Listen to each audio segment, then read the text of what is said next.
You know, it's kind of funny when you think about it. We spend so much of our lives trying to master the art of living well. We want more comfort, more convenience. We've got it better than any generation before us.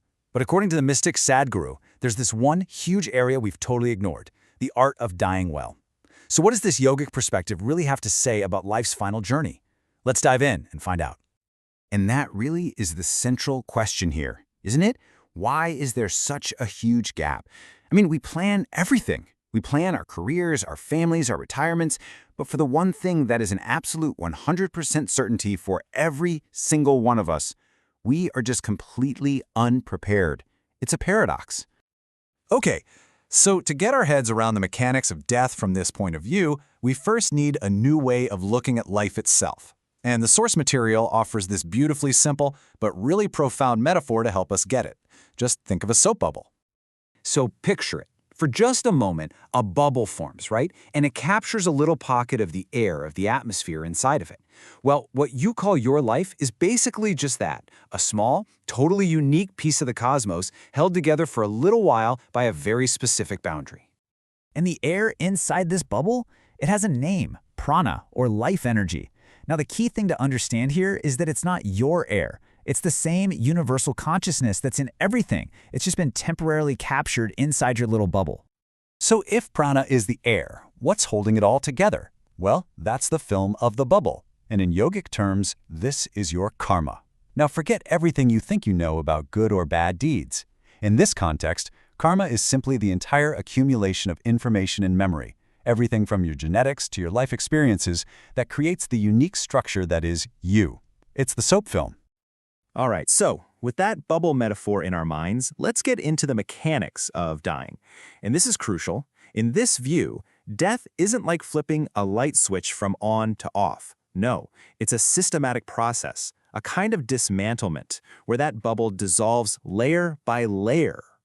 So the human system is described as being made up of 5 different layers or sheaths, and they're called koshas. A really great way to think about them is like those Russian nesting dolls. As life starts to withdraw, it unravels through these layers one after the other. So here they are, the 5 sheaths. Now, for what we're talking about today, the first 3 are the really important ones: the physical body, the mental body, and the energy body. It's on these 3 layers that all our karmic information, the film of the bubble, is actually imprinted. This gives us a great way to think about the relationship between them.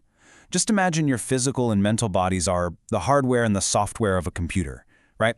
They hold all the data, all the programs, but they can't do a single thing without prana, the life energy. That's the electricity that makes the whole thing run. And this process of the power shutting down, it's gradual. It's not all at once.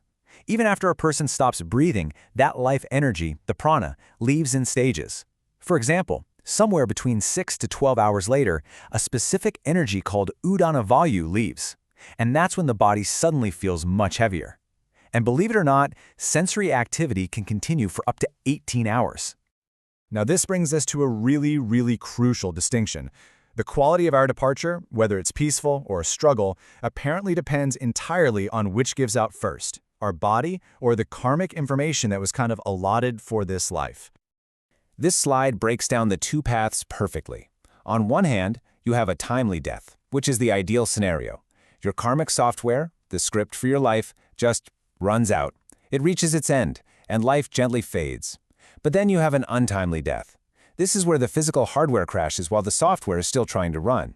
The source describes this as a torturous exit, like being violently evicted from your own home before your lease is up. And this quote just drives home how incredibly profound a natural, timely death can be. When the information just runs its course, the final moments are said to be filled with this extraordinary peace and wisdom, no matter how a person lived their life. So this leads us to one of the biggest human fears of all, right? Is the act of dying itself physically painful? It's a question that honestly keeps a lot of us up at night. And the answer, from this perspective, is a really clear no. But it makes a very sharp distinction. The illness or the accident that leads to the body breaking down, yeah, that can absolutely be painful. But the actual process of life energy withdrawing from the body is not painful at all. Think of it like this. There's a huge difference between the violence of a car crash and simply turning off the engine. So how do we do it? How do we aim for that graceful, timely death? Well, the answer we're given is really clear. You learn to die well by accepting your mortality while you are fully alive. The preparation for a good death, it happens every single day of our lives. And this brings us to the ultimate shift in perspective. In this view, what we call death is just a transition. It's the bubble popping and returning its little pocket of the cosmos back to the whole. The boundary disappears, but the life energy itself just keeps going. And that really leaves us with a final thought to chew on. If you were to truly, deeply accept your own mortality, not as some distant, scary thing, but as a core part of your life's process, what would you do differently, starting right now?